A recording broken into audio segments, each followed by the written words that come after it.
Now I'd like to invite Donna Gallagher, the moderator for today's event, to come up. I'm super excited that we have two women on the panel. Okay, and I think I've got this mic on, so I don't need two of them. So let's hold that one for our guests. So, welcome everybody. My name is Donna Gallagher. I have my own consulting company in cybersecurity and data privacy risk advisory. So I help companies figure out what their risks are and prioritize them, review policies. And I was very honored to be asked to lead this panel. I would like to poll you guys a little bit because I think it'll help the rest of the panelists to understand who we have in the room. So who here would you say is a startup company? Just a couple of you. Just a couple of you. Okay, how about medium size? So maybe, okay. And large company? Okay, so we've got a mix. Now, would you consider yourselves tech savvy or maybe not so much, and you're really just kind of learning basics? Basics? Tech savvy. All right, fantastic. That's helpful. All right, so our panel today is going to be on innovation, and I'm going to call up each one of you guys, and if you could just introduce yourselves and your role, and then we'll start with the questions. So, Alok, please come up. Sure. Hey, it's working, right? Yeah. My name is Alok Kumar. I'm the CISO for the retail division in NCR. Been with the company for 24 years, probably the only job I have after college. So been with the company for a long time. Been in security for like 12 years. We do the security, governance, and compliance for the retail division data center that supports the customer environment. I've been in the corporate architecture side, so we do security architecture, M&A, due diligence, and stuff. And there are a few other team I have under me. But overall, I mean, it's a good experience to work in NCR. I'm super excited to be here. Hopefully, we'll have a good interactive discussion. And whatever I can provide, my experience and knowledge, I'll be more than happy. So okay. Looking forward to this. Thanks. All right. Patrick, why don't you come up? Hello? There we go. Oh. There you go. It takes just a second. Hi, I'm Patrick Taylor with Tech Operators Venture Capital. We do business-to-business software and cybersecurity investing. Those are our two main investment arcs. There's a whole bunch of us that are ISS, Internet Security Systems alumni. So we were around information security when it was, kind of a nascent thing. It was pretty.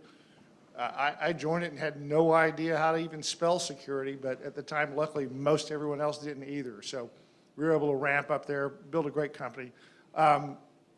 Worked around in security and compliance, fraud detection since then, and again, have been now at Tech Operators. So I'm hoping to provide some input on what do we see that's new and innovative happening in the market.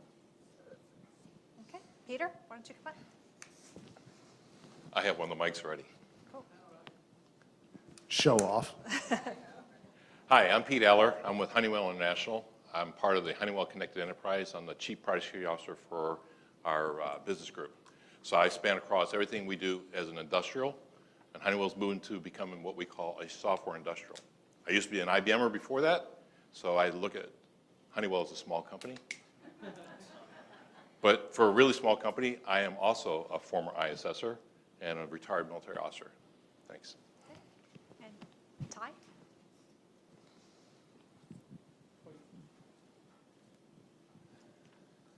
Hi, I'm Ty Hayes. I am the Chief Technology Officer for the City of Atlanta. I am about 4 months in. Yeah. I've spent quite a bit of time in technology and innovation last 6, 7 years of my life, but I do have a very strong background in security as well. I served as the Chief Privacy Officer for Lockheed Martin Aeronautics, so I was responsible for securing one of the largest defense contractors. And so I'm excited about this role. I'm excited about bringing both innovation and security to the city. Our CISO started, and he says, this is the first time I've ever got along with the CTO. So I just think that you have to bring that thought process when you're innovating and operationalize it, and we're going to talk more about that today. Okay. All right, so the first area area I'd like to discuss is risk management. So I'd like to start, I guess, going down the line and coming towards me. If you could just talk about your role in risk management and what does your risk organization look like, and who are the stakeholders, and what does that process look like? Risk management. So for me, it's a little different probably because I build applications on the cloud and I own the platform and the infrastructure for that. So as I move through that entire thing, I'm looking at it from a product perspective, but because I'm on the cloud, I also look at it from a SOC or managed security services to the platform. So risk for me is important about how do I avoid risk. And the first thing I have to do is protect the products. So that makes me think of all things about secure development lifecycle. But I also realize I have to coordinate outside. So vulnerability disclosure is really huge. And having a product incident response team or PCERT is one thing I had to build as part of what we do at Honeywell. So that all feeds up into legal, into our entire risk management structure. And as a product security officer, I'm also responsible for a thing called privacy. So I get to spend a lot of time talking with the lawyer and the chief security officer of the company about where we are, what we need to do, and how we improve our processes. All right, so risk management, so that's the basic for a information security program, right? So if you don't have a risk management program, really it's not effective, right? So I remember the days we used to put everything in the Excel sheet, then we went to SharePoint, and now we have a GRC, right? So having a GRC where you have a workflow and so the risk input comes from our architecture specs, right? We do risk assessment, right? All the products and the data center. What comes out of that goes into our risk acceptance program or risk management program. Then we risk rank them, and based on the ranking, it goes to up to a CEO level, right? If it is really risk, it goes to CEO level. They have to approve it. And then we have a risk, we have a remediation plan. And that we have seen has changed the culture in the company, right? Until it goes to the person who owns it, and they have to click the button and say, I'm accepting it, suddenly they stop. And they start calling, okay, what is this? What do I have to do? What do I have to get out of this, right? So we have to explain it to them, and we have seen the traction. This is one of the best things we have done in the company in a while, right? So going through, it took a while. I'm talking about 5-6 years back where we have Excel sheet to what we have in GRC. Now, as soon as they get that email saying you have to approve it, we start saying, okay, we need to set up a call, figure out what needs to be done, come up with a remediation plan, right, and get it fixed. So I think that has made people aware of what's going on and the risk, and take ownership of the problem that they own, and they have to fix it, right? And that has helped us a lot, tremendously, to fix all the risk. So that's what we have seen in the company. Okay, so I think I have a unique position here. Taking this role, coming in kind of when I did for the city was kind of a perfect storm, right? So on one side of one of the largest breaches in local government, as well as an upcoming Super Bowl, right? I think that the city has done a fantastic job of really recognizing what risk and what risk management should be. And so where we have that 5 or 6 year maturity posture, we've kind of advanced that. And so it's not hard to have those conversations around risk. So I look at it from a couple of perspectives. I'm responsible for making sure that I have a flexible, secure infrastructure to continue business continuity and disaster recovery, and just the things that should just be foundational. But then I have some very unique customers. I have the Atlanta Airport, who is the largest airport, and we want to stay there, and that our reputation is really big to the city. So it's making sure that we are fast tracking where necessary, but we're also managing our risk, and we're not taking unnecessary risk, right? I'm responsible for our water management system, and that's just a huge and unique space in itself. And so the risk speaks for itself. So we go in thinking security and really making sure that we can be smart around our smart water and things like that, but we are secure. And we're building our infrastructure to support that innovation head in. And then, of course, our police department, speaks for itself. So, I mean, I think I have some very unique clients. I think I respect that they are embracing the position that we are in as a city, and we are taking it on as a partnership, and we manage it like that. So all of our projects now are evaluated from that perspective. We're, scanning, it's just basic, good hygiene, getting back to the basics and foundational basics. And it's not hard to sell that now. It's kind of an understood. And so that makes my job a little bit more, I don't have to have that fight. And I just respect and just thank them for allowing me to be in the position that I can to move us forward. I guess, Patrick, we want to understand what you're looking for when you're evaluating a company and doing your due diligence and risk assessment of the companies you're going to invest in. That's a good question. So a lot of the companies we invest in, frankly, are pretty early stage and pretty small. And so how sophisticated they are about risk can tremendously vary. So one of the things we want to look at is what real risk are you bearing? Are you dealing with customer data? How valuable is that customer data? What are you doing about it? But quite typically, we'll be investing in people who haven't done any kind of level of compliance work. They're not, SOC 2 Type 2 compliant or anything like that. Not yet. They're just getting ready to that. A very interesting company, we're just looking at this company called Tugboat Logic that is basically trying to create a virtual CISO to help small companies work their way through risk management, security policies, controls, and things like that. So for us, it's really how much risk you really represent. Can you get there to manage it and sort of stay mildly ahead of the game? Again, it'd be really rare for us to invest in a company that was already, sophisticated at the level that anybody over here is. That frankly would never happen for us. Yeah. Okay. Well, both the bad guys and the good guys are doing innovation. So I guess my next question is about threats and what type of new threats you're seeing in your area. So in product, in retail, in city, city management. What are your top threats that you're seeing come across that you're having to deal with or design around? I think the issues really do the basics. You talk about hygiene. I think most people don't realize that if you designed first, in other words, know what you're designing to, and model yourself to that. So you do the threat models, you do an architectural design of that, and build to it. But that's not where you end. That's just the beginning. Because for me, as we move to the cloud, as we put out to a customer premise, I worry because we have aviation stuff, okay? So health and life safety is very critical for us. So we have to be very careful about how that's deployed, and then how do we monitor it? And the key here is you always have to look, and you always have to watch. You have to look for the little bit of anomalies. And we use some non-traditional approaches, and we use some of the older style. To me, it's not the technology. People always look for the newest whiz-bang, and I don't think there's a lot of new really whiz-bang things that all of a sudden trip and do everything I need.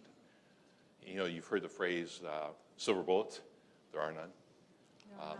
Death by 1,000 cuts. So what you're trying to avoid is not security by 1,000 Band-Aids. So how do you avoid that knife? And that's really the largest part, is how do I avoid a knife, and how do I detect early what's going on? So it's making sure the basic controls are there, and then look for what is your most risky jewels. What can't you have attacked? And apply your additional resources there, because we're all resource constrained. So you can't do everything perfectly. Know what you can, design well, and then safeguard your critical assets with additional security around them. So that's our philosophy and how to do it. For the threat vector, the question is, are you going to match yourself against a nation state? And can you afford to do that? And not many of us can. So the reality is you now are down to the 80% game. What's everyone else? And then how do you spot that and find a way to eradicate them? And that's what you have to do. Okay. Yeah, that's a good point. So again, at the end of the day, you have to go on basics, right? You cannot avoid steps to develop a product that's not secure, right? So you have to go to the basic, make sure you're doing the right thing, you're following the SDLC lifecycle, you're doing the penetration testing, making sure what you're releasing is the correct thing to release, right? You cannot do it after the fact, which in the real world, sometimes you have to, right? But if you do the right thing first, you really don't have to worry. Well, I won't say worry, but you still have to worry, but not as much. So that's one step of it. Then how we detect threat is monitoring is definitely very important, right? We have to make sure that we have all kinds of monitoring going on, firewall systems level, right? So we host application for our customers, right? So we have to make sure we follow all the security controls that you can. Of course, we are compliant, we have to follow the compliance in whatever that is. But PCI today is just a check mark, right? You cannot just say you got the PCI, you're good. You're not, right? One of the big thing is continuous monitoring. You have to make sure you're continuously monitoring your system every second, right? So you need tools and technology to do that. You need artificial intelligence, machine learning language to detect that user behavior that sometimes you don't see it otherwise, right? As a people, you might not, but if you use those technology, you'll be able to see some threat and detect those threats easily as compared to people looking at terabytes of logs. It's not practical, it's not possible, right? So tools and technology are helping us to detect a lot of threats in our environment. So that is helping us a lot to detect many of the threats in that. So again, at the end of the day, I think we cannot escape on the basics. We have to make sure we have that. I mean, many people don't patch, right? Again, everyone knows there's a vulnerability. Everyone knows there's a patch, and you missed the patch, right? That's what happened to Equifax last year, right? They didn't patch the patchy server. Patch it, you'll be fine, right? You have to have that regiment to do the right thing from security perspective. If you follow those basics, I think your 80% cover is said it's 80-20 rule. I mean, there's always, even if you think you're 100% secure, you're not, right? If for hackers, they will find a way if they have to get in. If they decide they have to get in, they will find a way to get in. So let me ask it this way. Yeah. So, because we're kind of talking in very broad terms, I'd like Yes. to get a little bit more specific that, you've done your risk assessment, you kind of know what you Yeah. think your customers are going to go after. So let's say it's financial data, or if it's Yeah. blueprints or some type of design plans. Do you find your attacks are coming at where you think they're coming, or are there things that are surprising you, that they're coming after something you didn't think they'd go after? Or they're doing reconnaissance, and that's really all you've seen so far? So let's kind of go down the Yeah, line let and me see. add a little bit. Any and then maybe- surprises there? Yeah. So yeah, I mean, mostly what we see is someone just wrote a script and they went to sleep, and we are seeing all kinds of traffic coming. This just trying to see what our open ports you have, right? Those are the basic things we see all the time, right? Very specific, dedicated attack. I don't think I've seen anything in the industry that we are in, or what we are monitoring now. But in most cases, what we see, denial of service attack, right? People do that all the time, right? Last 2 years, it's gone up almost 150% all the time. So you have to make sure you have the DDoS protection in your data center, right? A lot of people, most of the people just throw it out, see what is open in the market, and half the people do not protect their perimeter, and you just get in, right? So that's what we are seeing, what we are seeing. I don't know if anyone wants to add. Yeah, I mean, I think naturally, the city's most valuable asset is its reputation as well, right? And the reputation of the city of Atlanta. So, I mean, I don't think there's a unique attack. I think, again, from the kids to very experienced, dedicated hackers, you get a little bit of all of it. And I think the one thing I wanted to add to what has been said now is that it's hard to secure what you don't know and what you can't see. And I think that one of the things that we've really been preaching is standardization as much as possible. From an infrastructure perspective, we should be standardized as much as we can, and we should be different where our businesses are different, right, in the city. And so it makes it very easy to detect when something is different, or you see something and you have the right monitoring. And I will say one of the other things that I'm really preaching is that we really want to focus on our core, and that's our residents and my agency. So the things that we want to do as an IT organization, if that's not our wheelhouse, I want to pass that risk off to someone else. So I think in our position is really having great partnerships, bringing in the right different scales of technology and monitoring and so forth, and then passing some of that risk off and making sure that we have great partnerships to kind of wrap around the city as a whole, and then we can focus on our core businesses. So I think that's another area that we really are watching, but reputation is huge for us, and so it doesn't even have to be an attack. It's making sure what we put out is right, making sure we don't have data spills where unnecessary, and with the world of open records requests and things like that. So I have a different type of monitoring and risk management that we have to look at. It's not always a targeted cyber attack, if you will. So it's different things that could contribute to that. So we look at risk a lot, risks, and think about the theoretical versus what's reality. So we were looking at investment in a company that it turns out most of the apps you download on your browser are pretty hackable. And they could, in fact, hack those and then monitor other stuff going on. So if I could ever get to the source code on the Apple Store or the Google Play or wherever, and I could hack that source code or something, there's a big vulnerability. Well, it turns out right now that's all pretty theoretical. Nothing really is happening. I'll counter that with there's a lot of risk that your browser today is essentially functioning like an operating system. So when you go to a website and download a website, you're downloading lots of executable code in the form of JavaScript. And there's a vulnerability called, or a threat called MageCart that has happened a bunch of places. If you happen to download that into some application, it sits there and watches you, and when you enter in a credit card number, it scrapes that and it sends it off to a central server. The reason you haven't heard about it is it doesn't happen 100,000 times to one company. It happens 100,000 times, 100,000 individuals across a number of companies because they insert MageCart by getting involved in some kind of advertising, add some things in the ad net or whatnot like that. So we're looking at a company that could help people like American Express or anyone secure against that because your browsers have a bunch of security capabilities, but you have to know to configure those and you have to configure them uniquely to every web page. And so it's just that we're really fascinated about this company, Tala, that helps with that problem. The first problem, vulnerable downloadable apps, there's a theoretical risk, but there's not an actual risk. And so it makes a big difference for us in trying to think about what's something worth investing in, and hopefully what people like these will want to buy will very much matter that we're dealing with real risk because you could theoretical risk at this point are frankly infinite. So Patrick, that's source defense? No, it's this thing called Tala Security, actually. So, but we'd be happy to talk to you about a sales call. So we got out of the business last year. Yeah. We said we don't want to be in that business, and we sold that piece of it. So that's a MageCart is a mess right now. Yeah, it's a mess. You do whatever you want, they will get it. Yeah, Right. So that's it. it's a really interesting space. I'm gonna, if I may. Sure. So in the late 90s, I'm at ISS. I'm one of the early guys there. We are making up ghost stories about how bad things could be and all the risk. I mean, we talked to Chris Klaus, and Chris would help us understand what possibly theoretically could happen, and I'd amp it up another 100%, and we go out and get articles about it and everything else. So if I stand here today and look at what's actually happened, we so underplayed it at the time.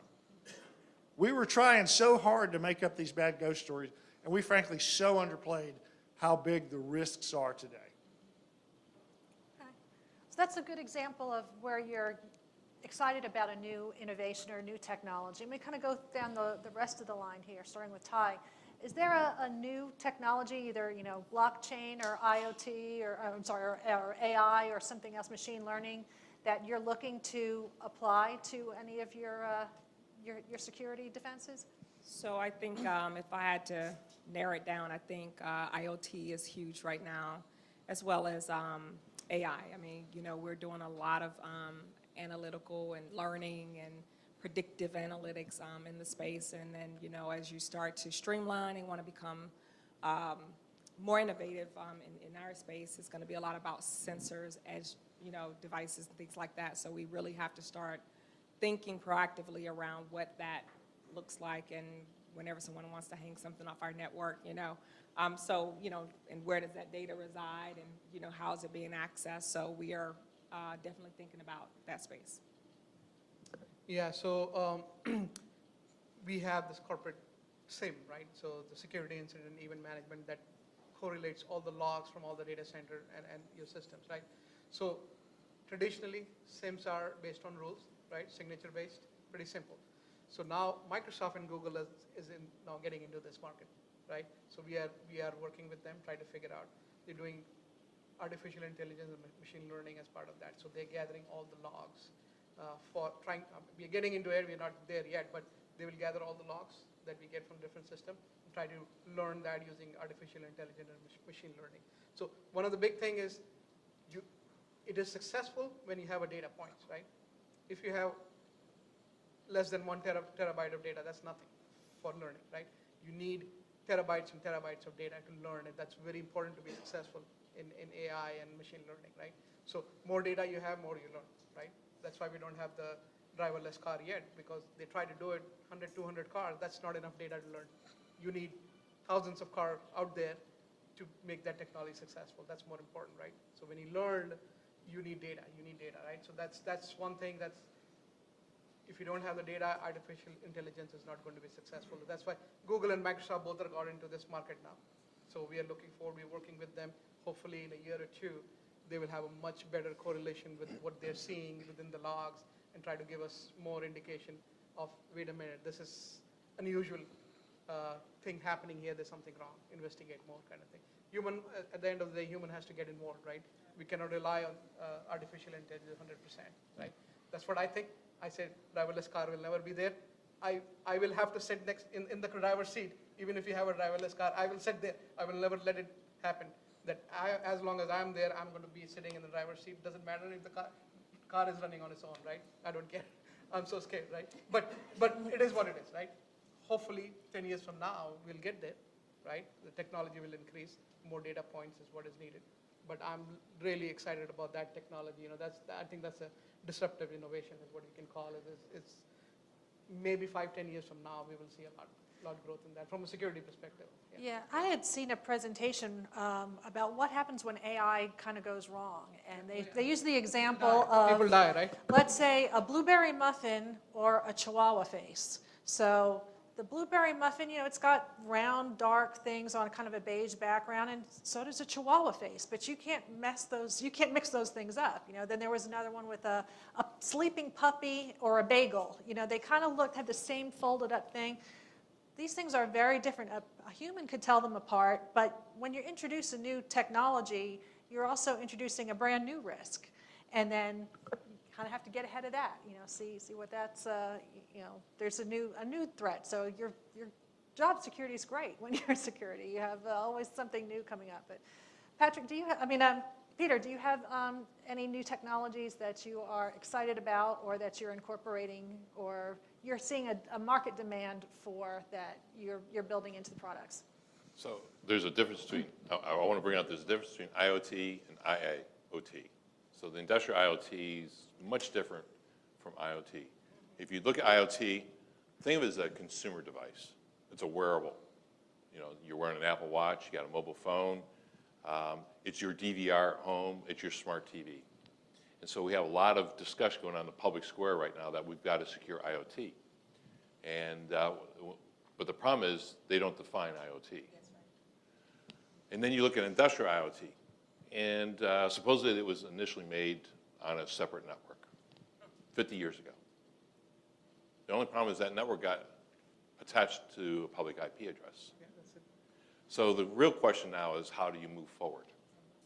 From our perspective, we're looking at how do we move forward? How do we take our domain expertise, our knowledge, and apply it to what we deliver as a product? So from there, we look at AI as being a great discriminator because we know the domain, we've made the products, they're niched in what they do, and they deliver value to the customer already, and now we're trying to provide additional value out of what they have. So that's where I see the promise of AI. It's a lot closer. It's tangible. When you go to security and AI, I used to work for another large company and did security there after they acquired a little company. And we were talking all about AI, and everyone's talking about this SIM was going to do this and this, and AI was going to do that, and we got enamored with shiny things. We still, as people, get enamored with shiny things. Many years ago, ISS had an algorithm that we had where we could tell the difference between skin that was pornographic and skin that was medical. It's already done. I don't know why we're trying to figure it out with AI. The technology and algorithms already existed. So now we're trying to make AI do something that was like, what? The problem with AI is you got to train it. And it takes a corpus that's huge. So as you bring that training in, you need to specialize it. You know, look at IBM's Watson. They did it for oncology. They had to first teach it medical stuff. Then they had to teach it oncology stuff. And then they had to suck in all that data. And unfortunately, there's a huge amount of data that a doctor can't get there. So it's a great way to narrow down what you're looking for. The question is... But you have to know what you're looking for. Exactly. You have to define, and that goes back to that requirement thing I said in the beginning, right? So you have to define what you're really trying to accomplish. So when you apply it to security, in my case, I will use the AI for what I already know and what I'm looking for in the way of anomaly. I'm making it very narrow to an IIoT situation because I can't train it to do the very broad because I'm watching the Googles and the Microsofts and the IBMs do that, and they haven't solved that. And by the way, the question now is that their domain expertise or is that a commodity? And so if it's a commodity, what's the value there? So we're all going to be into the same thing. And guess what? When everyone does the same thing, what does the hacker do? He goes in the other direction. See, I'm a retired Army Special Forces officer. So I look at it, how do I attack? I go where you don't look for me. How does a hacker do it? When I worked with X-Force, the old X-Force, they were very astute at finding an interface between systems to break things. So if you want to know how to break things, that's the simplest thing. Look where an interface between code bases as they put all these components together, and the more open source and the more closed source, and you put them all together and you munge it, and it does something, the easier you made the attacker. So think about that, and then use the AI to help you spot that problem set. But you know what? You're still going to hear me talk about what is your process, how do you follow your standard, did you do all the right things? Because people are our assets and our challenge. And when we build things, we have a tendency not to want to document and look through. So notice I flipped all the way back around. I use AI, but I don't count that it's going to do what I need. It needs to visualize for me. And that's what you need in today's security. You need to visualize the problem because the data is too much. You cannot look at an IDS log or an IPS log or a firewall log and as a human catch anything. You need that to narrow it down. Then you start drawing. Does anyone know what a link analysis is? It's an old way of saying how you do intelligence. You look at all these things that look similar, and then you start drawing out from there. That's all AI really does. So when you think about that, learn what it does. Don't let the shininess blind you, and then apply it for the narrow aspect you need it for. But realize the cost is, do you do it, or you buy the commodity from someone else doing it for you? And that's where you look at your liability issue. That's when you look back at your risk, and you go back to what's the return on your value. Hey, Abby, I'd like to get you queued up maybe with some audience questions after this next round. So let me start getting you to pick up some of our good questions, and I'm going to ask another one. So this next question is about incident management. All right, so it could either be a drill, something that you see all the time, that you respond to all the time, could be an exercise you've done, or could be an actual breach. So can you give us any lessons learned from any incident management planning or response that you've done? Okay, so I used to be a board member for FIRST, the Forum for Incident Response and Security Teams, for like 9 years, was a CFO, and helped write the CSIRT Services Framework, Computer Security Incident Response, and a PSIRT Services Framework.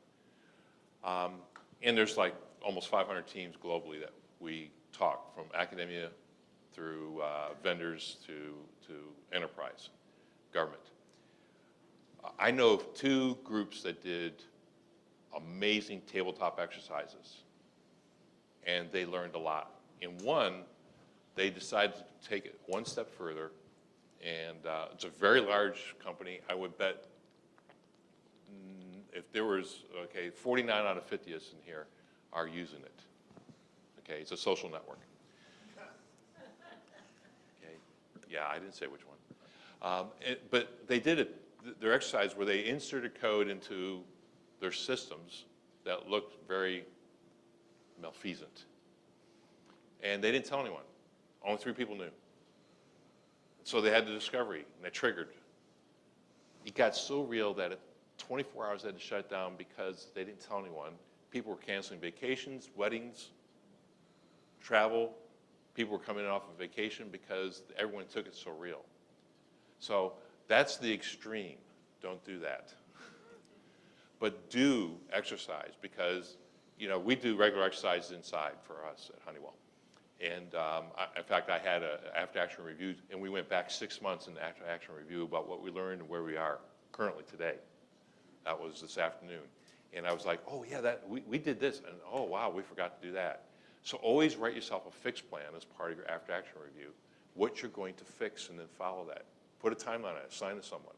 That's what you get out of an instant response, because you're not going to do everything right. Somebody's going to miss some kind of procedure, and go find yourself something to orchestrate. Find a tool that will orchestrate you through. There's several out there, I won't mention them now, but they will help you organize and account for what you did. Because if you have a data problem set, the B word we don't say because that starts an official clock, you need to legally prove what you did. And most of us haven't thought through that. So think of that instant response you're going to do. You do the same thing for a product problem set or a computer problem set. You need to have a plan. You need to know who you're going to talk to as your internal stakeholders, who are your external partners, who you're going to bring in when you get a certain level of your event. Most of us don't think through that process. And it has to be written. And when you authorize someone, resource them, please. Otherwise, they're window dressing. Alok? Yeah, so we have a very, you know, we do tabletop exercise almost every month on a different data center site. And again, they're all distributed, right? So we have a very good documented program there. And I have the same story, one that almost 10 years back when CEO was having a dinner with some guy, I don't know what was going on. And he said, yeah, just try and hack, you know, try to hack our system, whatever that is, on a dinner. And he was expecting a business out of that, right? And we got a call from FBI saying, this server will be hacked on this Memorial Day weekend, believe it or not, right? So sitting there, I suddenly get a call that looks like some FBI call, and you know they'll be someone is going to hack you this Memorial Day weekend, something.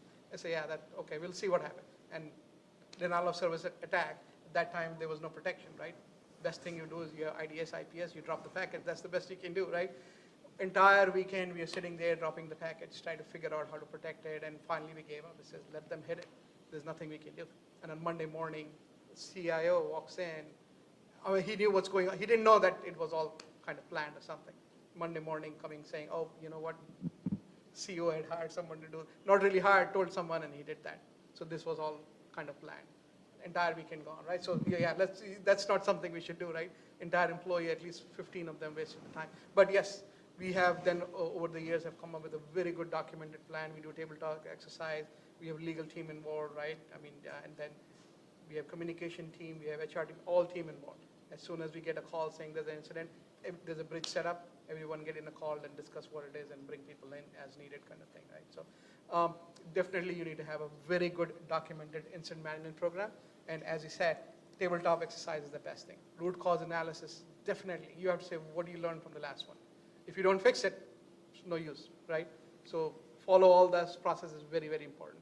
I've known company who says we don't even have a documented incident management program, which is really bad. You need to have that. You do not want to be scrambling if you have an incident that, what do I do next? Who do I call? At that time, you lose all the chain of custody and all the things you need to preserve for the legal actions, right?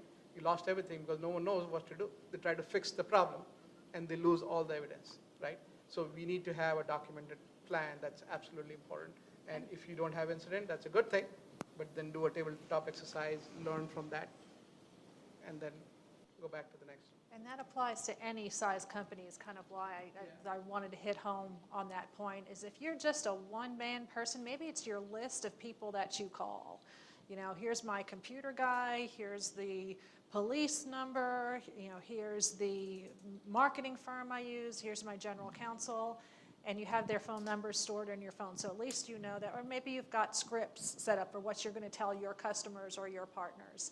You know, but at least have something because you don't want to think on the fly. So Ty, let me go to you and some question about incident management. So I have, I guess, two perspectives.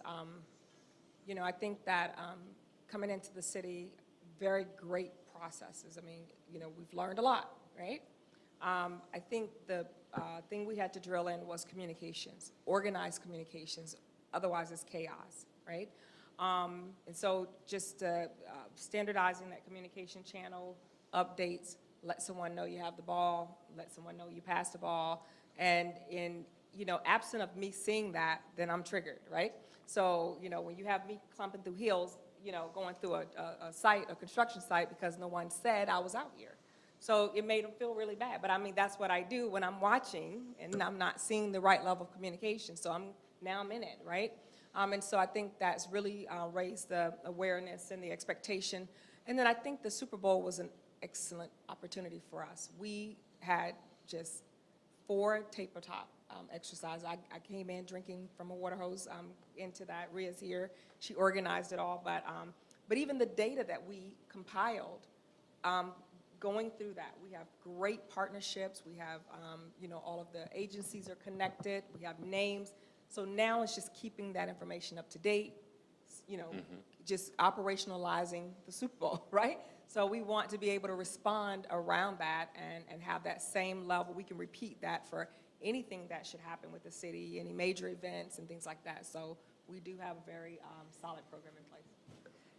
So Patrick, you're not really responsible for creating an incident response plan, but have you participated in them, or what kind of things have you learned? Or What we do a lot of, when we look at companies that are trying to provide solutions to people like you, it becomes a real big deal for us to say, are you just telling somebody they have a problem, or are you going to actually give them the playbook to fix the problem?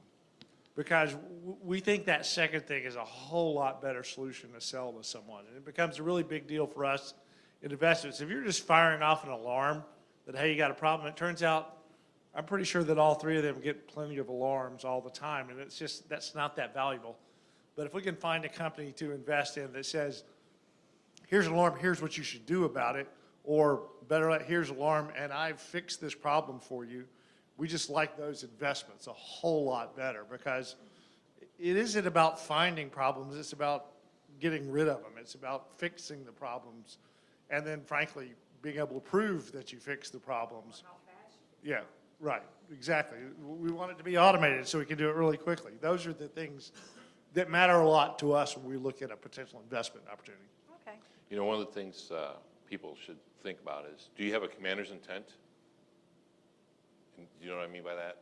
It means that you've already given a direction for everyone to act on. So when something happens, they don't turn around and say, boss, what do I do? They already know they have the authority to go and fix.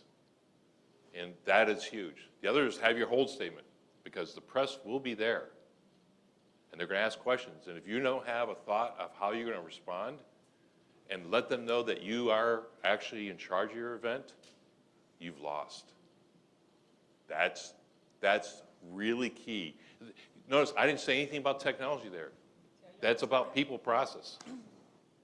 I've heard that from several things. It's not so much the breach, it's all your response is really what hurts your reputation. So just do a great response, and if you really want to minimize what the impact to your organization is going to be.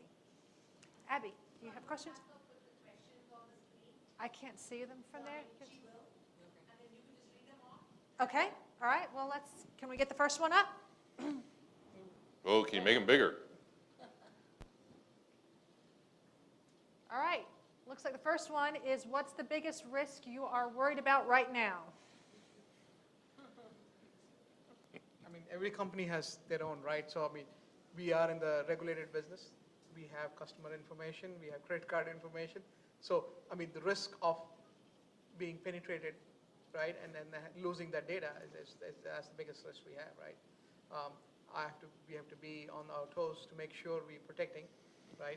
Making sure we do the right thing, we have all the protection that's needed, and we monitor, right? Just to make sure it's being monitored properly.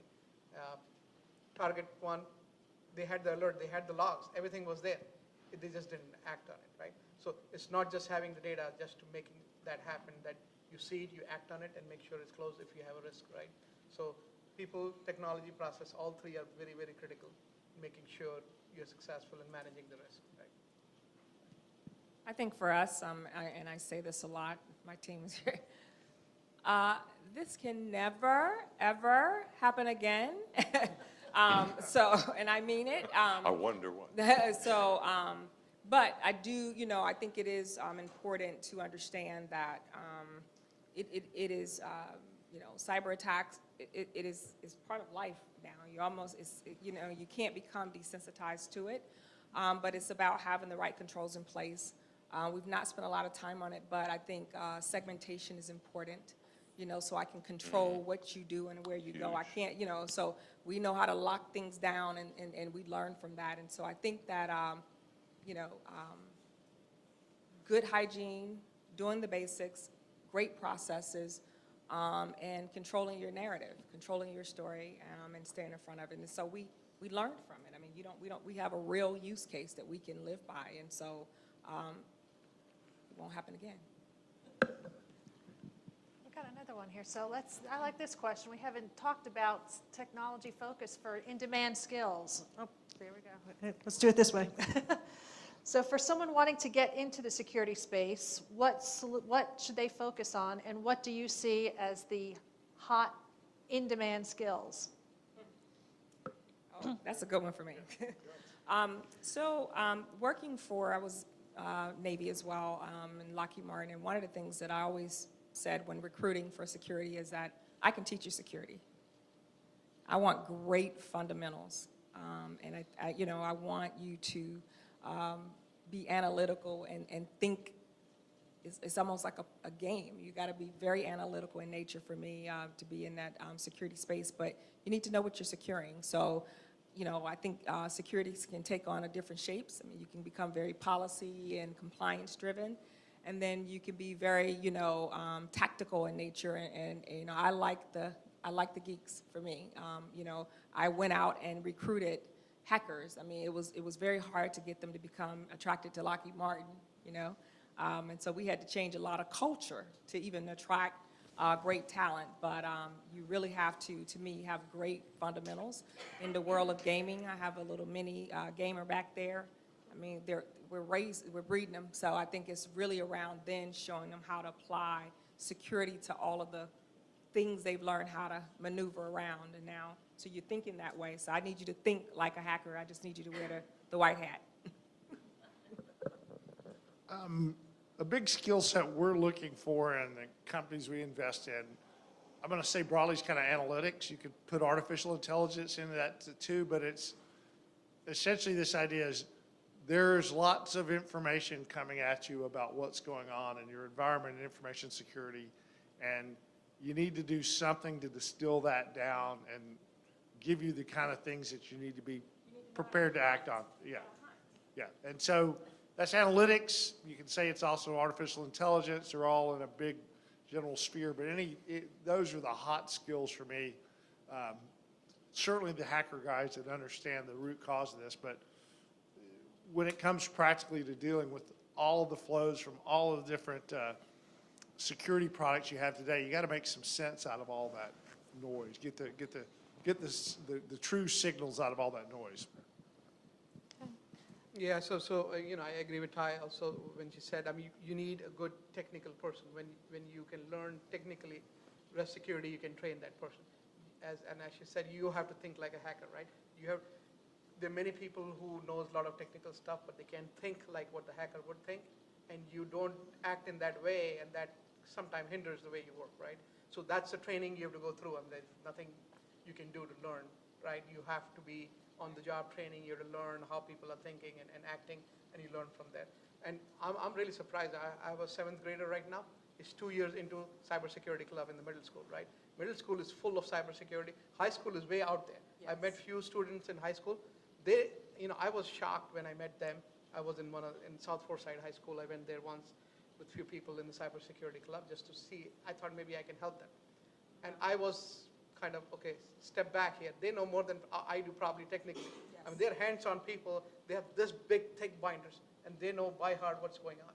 50, 60 people every class have cybersecurity club. So I'm hoping in another 5, 10 years, we will have all, really good technical security people in different fields, and we won't have that shortage. Right now, we have 70% shortage of technical security people, right, in US. So Well, hopefully those kids don't turn to the lucrative dark side. That's the only I'm question. sure will, and that helps, right? Because they will find loopholes that we'll have to fix, right? Hackers are one step ahead of us, right? We are following them, and they are one step ahead of us. They are hacking and say, oh, wait a minute, we didn't think about that, right? So we're trying to figure out what they have already found for us, right? That's why we have 50 patches every month from Microsoft. So someone is finding that, right, for us, and we're fixing it. So, I mean, this is going to be an ongoing process, I'm sure, yeah. We can never get ahead of hackers, right? They're probably smarter than us. Right, I mean, and even if something were to happen, you need to know, you almost got to follow that trail. You got to know what happened. So it's one thing that when you found out, but how long have they been there? What have they done, you know, and those types of things. So it's really knowing how to. Yeah, I look at two types of people. One, I'm looking for a very skilled, knowledgeable, rounded, if you will, investigator who's actually a security architect. He investigates what we're doing, but he's actually trying to make sure that we build securely. My fear is what we didn't do right. That's right. And that is a huge public relations problem for us, if you put it that way. It's reputational. So it's all about having a skilled guy. We're at 400 and some odd people in our Atlanta office. We're going to 850 here fairly soon. Security architects? No. Oh, okay. This is where we're doing it connected, and we're building a lot of stuff, and we're asking them to think outside the box. And we've got a lot of people think outside the box. I would say maybe you think they're all coding really good. My evidence is that they're not. That's right. Okay? So I have to guard against that. The other part I look for is, last year I talked to an intern. I got money late in the cycle to get an intern. So I went and recruited an intern, and she wasn't looking at cybersecurity. She was looking for an internship, and the internship she was supposed to get fell through. I got lucky. I hired this gal who was looking for AI and automation and was a computer science major, and she just did this because I made it sound interesting. Well, next month she reports, because she's graduating, and she'll be what I'm looking for going forward in my new security architects. So I need to grow new ones. Yes. I can't find enough of the senior ones. That's right. And so I have to put together enough of a training program to bring these people who don't know cybersecurity, who are interested in. I'll tell you the one common aspect I found in both my senior ones and my junior ones. They're voracious readers. It's the one common thing that I have, which goes back to what Ty is about. They're hungry, they're looking, they're willing to work. Give them the opportunity to excel. And if you give that with some guidance and you resource them right, and you make sure, my people, I hate to say this, I work them hard. I don't have anybody who works 100%. I had them give me their utilization just recently, and they're working way above 100%. So I make sure that they get good pay, I take care of them, and I do all the little things I can to make sure they like life. But they know it's not going to be an easy road, and I know at some point I'm going to have that turnover. So I'm looking for the experienced person, but I'm looking for the one that's willing to learn, and they're all really hungry to learn what they don't know. And that's what makes a good security person. Just like a good hacker, they don't know it all, but they'll learn, and they'll go read, and they'll go ask. And that's the person who really excels at this, I'll call it sport. It is a sport. It is. It is a sport. And for me, especially being previous in the Lockheed space, we would take interns and turn them loose. Yep. Turn them loose. I gave my intern a project that I've seen all the large tech companies fail. I didn't know how to solve it. I didn't tell her that it was not solvable. She came with a way forward. That's right. That's right. And so I'm looking for her to I've come seen back it. and finish that thing off because we haven't been able to make it work yet. She didn't know it couldn't be done. Exactly. And that is, when you give somebody that and you don't tell them that, and just say, well, here's what I'm looking for, and here's what I want, and you just, yeah, that's in the right direction. What about this? And they go and they work on it. You know, I thought I burned out one night, and the next day, and I said, where'd Aubrey go? She's around the corner. I thought, oh my God, she's in there sleeping. So I go in there and I can't see her right away, and I get her all around. She's got this whiteboard, 2 whiteboards full, writing out and figuring out the code of what to do next. And for that kid, they can sleep on the floor, they can sit up under the desk, I don't care how it does. That's You right. can get in a beanbag and come in your You pajamas. need to I don't take a really nap, care. because Yeah. you need that, Yeah. you take a nap. I have to also say, challenging assumptions is important, and building diverse teams of who attack problems from different directions, I would also say might be, something to investigate to, She get in challenged. there. Challenge the assumption. I don't want to brag all on her, but she would come to me and say, why do we do this? That does not make sense. Senior management ought to change. And you know what? She was sharp on that. It's like, oh my gosh, do you have sisters? We have a couple other questions here that kind of touch on innovation. There's one there on cloud I see has quite a bit of votes on there. So are there tools at AWS or Azure that make our apps safer? So there's a cloud question, an innovation question, technology question, and a You know what? hot tip question, They all have, in one. they have some good basic tools. And if you don't avail yourself of them, I think you're missing an opportunity, because you got to do it in layers. Yep. But you got to know what it's going to cost. So if you're storing all your logs, don't store your application logs. I had a junior person make a mistake, and next thing I know, I had a $260,000 bill. I'm like, that. And my boss asked me, I thought you just saved all that money. Yeah, but I just lost it all because we made a mistake. And, mistakes we made. The person's still there. They learned a valuable lesson. I learned a valuable lesson. But so you've got to work through that. And they're great tools to start. They're not everything. It's defense in depth, so I don't think it's a one shot. I think you have to have good controls, great security architecture, network architecture. It has a space, but I don't think it's the end all be all. Yes. No, that's fine. Yeah, so, everyone is moving to the cloud, right? But if you're in a regulated business, you have to be very careful, right? So we have built our own management network, good security architecture around it, just make sure everything is protected, gone through PCI compliance and everything. Anything inside that we control, right? And we have a ring that goes to all the region, right? North America, EMEA, and then Asia Pacific. And you can be anywhere and use that management network. All the traffic goes through that management network. So there is no shared, it is still shared, but still it's not shared. Everything is managed through a management network, right? So we have to architect it in a way that works for you, right, in the cloud. So there are different ways to do it, and yes, our logs are forwarded back to our corporate network, so we get all the logs back to us. The way you want to architect, you can architect. A lot of good tools available in Azure and Google, both of them. Unfortunately, we are not in AWS because we are retailers. We can't go to Amazon, right? So we have to be out of AWS. So we have to be very careful on that, right? So Google's best clients are retailers. yeah. So again, same basics you have to apply. Make sure that it's protected. You have a good architecture of how you design that, right? And then I don't know of any other tool. You can use other tools if you want, but Amazon and not Amazon, the Azure and Google, they have tools, a lot of good tools. We have also, one more thing to add, we are going into a containerization, right? So we use Kubernetes, make sure everything is within a container, so we can move around wherever we want to move, make sure it's secure. We have tools to make sure that the containers are secure, right? Save a lot of hassles if you do containers.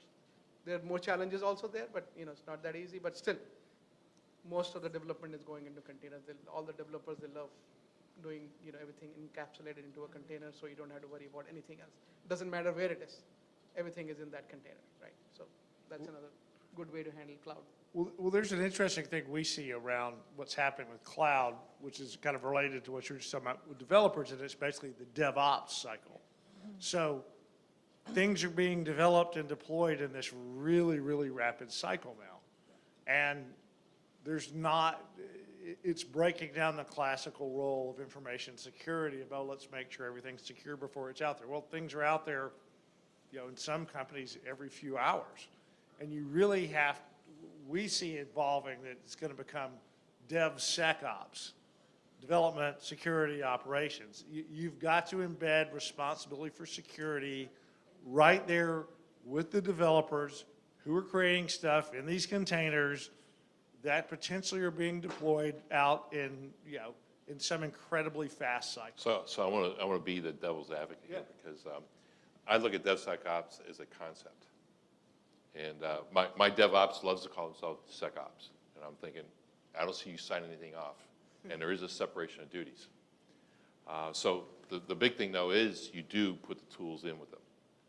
And what I look at is that we go in the subscription, the OS, the VM, the container, and we limit all your access.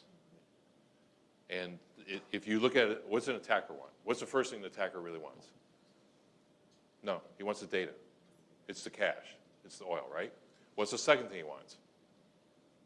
The access. So if he has an identity and access on your system, will your system actually know that that is a false identity? And do you have the rules and roles set up that you could actually catch it? It's where you really watch for the problem, is in identity and access management. After that, you watch the data. Everything else is a speed bump. And I used to sell and work IDS and IPS, okay? So for me to jump that far is saying, that's just a tool. Tools are commodities. I'm all about the data, and I'm all about the identity and access management. When I do product security and I watch what we're doing, I make them follow a process. They tell me security makes them go slower, and my first answer is, you didn't follow and use the tools. That's the only reason security slows you down. Because if you do it right, I already have it automated and integrated that goes forward right into Jira. Yeah, we're seeing some really interesting stuff around, if you think of microservices. Yep. And authentication between microservices. And you've really, if you're going to do that at any kind of scale, you really have to have a automated infrastructure for handling that. So all the really, really big guys of that are using an open standard called SPIFFE to do that. So think of it as Active Directory for microservices. Same thing Active Directory does in a modern network. You can do the same thing at a microservices level, because you really have to have a robust way, to your point, of doing that. Otherwise, what you're going to do is become brittle. It's going to fall apart.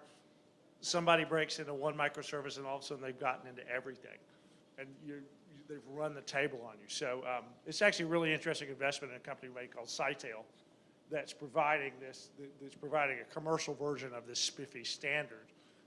But it's just fascinating how big that problem becomes of authentication if you're really doing microservices at any kind of production scale. And all the really big guys, Google and all those guys, they're already way ahead. They're already doing It's the big challenge we have.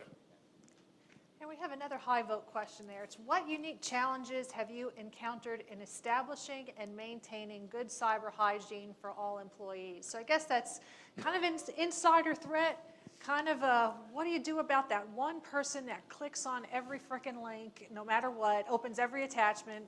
What do you do about the problem children within your environment without getting adversarial or actually making it a learning experience for them? Well, my problem children are my shadow IT. Yeah, those are my problem children, and it's called access control. So take your access away, have at it. You don't need root access. You Need- don't. yeah. Well, you don't need much of anything, so call us and we'll. Yes! Oh, we're going to learn great. I love it. Screaming, yep, sorry. And I don't care what your delivery schedule is. They hate when I say that. But I need That was it. frankly, But I need it. I was CEO of a company called Oversight Systems. We had to really up our security game. And finally, I told the IT guys, like, look, you can set me up like I'm working from a Starbucks, because all I really do is email. I don't log in any customer data or anything. I'm the CEO, but you know what? You can have me in the most limited access as possible, because I browse the internet, I do email, and every once in a while there's 3 folders that I put files into. And after that, you can just cut me off from everything, because I think we're all better off if it works that way. So, How many people here are carrying 2 phones? See, we're the paranoid ones. Work's on one, personal's on the other. That's right. I don't have one polluting the other, and I'm not telling which way that goes. Yep, that's right. Okay, it looks like maybe one more question we can get in here. I'll tie this in, as I had a question about third-party risk management, third-party oversight, and vendor oversight. So we'll tie that into Steve's question there at the top. How should, scroll back, please. Up a little more, in the blue, top. I believe Steve's no, all the way at the top. Up. There we go. How should startup cybersecurity companies approach City of Atlanta, Honeywell, NCR, and tech operators who has all the money to invest in your company? So how should you approach them? And from a vendor risk management perspective, you're going to purchase their solution. What would you be looking for in those companies to either invest in them or to purchase their solution? I'll answer for the city. I mean, I've had this question, and we are not a, we're a local government, and so for me, I had this conversation with procurement. I don't know that I'm, given where we're coming from, I'm a little hesitant on new. I need you to have been in the space for a little while. So I know, you need some proven. I mean, we're just not in a position to jump at the newness because of a cost savings potentially or whatever. I just can't afford to miss, right? You can't afford for virus protection not to work. It just can't. But I do think that the thing for new companies is to really wrap that security around products. And I think it's really with the integration of solutions that become a package solution for, so that it's kind of built in, but just kind of uniquely starting to piece together solutions and things like that, really not kind of where we're leaning. But I do think my business, my agencies are all looking to innovate and so forth. So if they go and we're evaluating products and those products have security and things built in that become a nice add-on, that becomes the differentiator for me, because to me, you thought about that up front. But just uniquely going out and kind of going in to new products, kind of not right now. I do think we have some work to do from a stability perspective, and just right now, we just tried and true for me right now. Yeah, so NCR is really vast, right? I mean, it's retail, financial, hospitality, business, right? We have innovation labs that we do all kinds of testing and then coming out with new idea, testing that out. We work with third party to come up with if they have new software, we test it there. A couple of weeks back, I had a call from P&G saying that they want to look into coupon fraud, right? And since NCR is in that business of selling POS, what do we do? So we are partnering with them to do some more research on how do you prevent coupon fraud, right? All kinds of stuff comes in. So, I mean, what do we look for? I mean, any company that would help us improve our products in retail, financial, hospitality business, that's what we look for, right? I mean, anyone has that. Of course, we can get that connected to the innovation lab and we can test it out and go from there, I guess. I think I have another, point to add. I say this to a lot of my vendors now. I think with the city, solve a problem for me. Come in with the solution to a problem that I have instead of selling me a product. And so I think if you stay ahead of our business and kind of what's important and our priorities and our strategic goals, and take the time to understand the business, or even ask me what problems am I trying to solve, and if you have a solution, you have my ear. So I think that that's also a way to kind of get in front of it, just really being able to solve a problem. Okay. So don't send me an email that says, I'm probably bothering you. I can't tell you the number. I probably had half a dozen here in the last month. You're an auto delete. Do come and do solutioning. Don't tell me how unique you are and that you're not integrated. Because if you don't integrate, I can't afford you. It's a staffing problem. So I'm looking for a solution that integrates, solves something unique. I can deal with that. Know your sales pitch. If you're not giving me in 10 seconds something that's right, I'm going to say I'm in a meeting, whether I'm in a meeting or not. And I'm usually in a meeting. Okay? I know, right? Yeah. And I do use call block. So you better not repeatedly call and You know, give me something I can sink my teeth in. I will read that first 2 lines. I will listen to that first 10 seconds. If you're not getting me there, I'm sorry, because there's lots of people coming in and talk about something new, and it's a solution. And I want to hear something that will solve something. I'm mulling around. Or you're going to have something that's going to be, what? That's what I'm listening for. And that's where you'll get me. And I one guy says, okay, I'll take your meeting. And I listen to them give their pitch, supposed to be in a half hour. And I'm just listening along. I'm doing emails. I'm working some things. And all of a sudden, they said something. I said, you just earned the right to come talk to me. Okay? So your pitch has to have something there that is going to solve something that you may not know that I'm looking for, but you have to tell me you're solving something. And if you are, you're in. Yeah, and I'll say that from looking at an investment standpoint, it's the same thing. Tell me about the business problem you're solving. I'll tell people sometimes who are pitching you, saying, look, right now, I'm going to give you the, I call it the technology magic bullet. I'm just going to assume whatever you tell me your technology does, it does. Tell me about how that's going to solve a problem. I said, yeah, before we invest, we're going to dig in and we're going to do due diligence on your technology. But right now, I do not want you to take me through 20 minutes of explaining all the magic of your technology. Let's just skip all that and tell me what you're going to do for one of these guys and why that matters. And, you know, hopefully you already even have somebody that's using it, because those are all the things.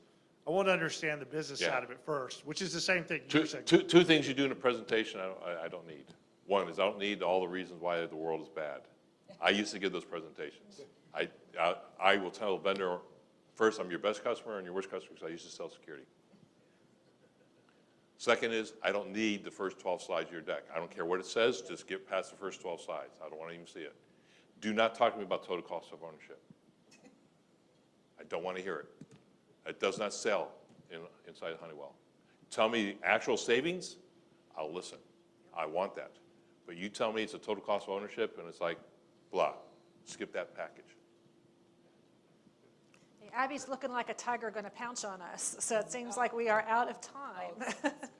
Oh, clap. Is that a clap? Okay, we're supposed to do that. Thank you. We started over here doing this little hand thing. Something like this. Oh, thank you, Abby. Appreciate it. You want to go down?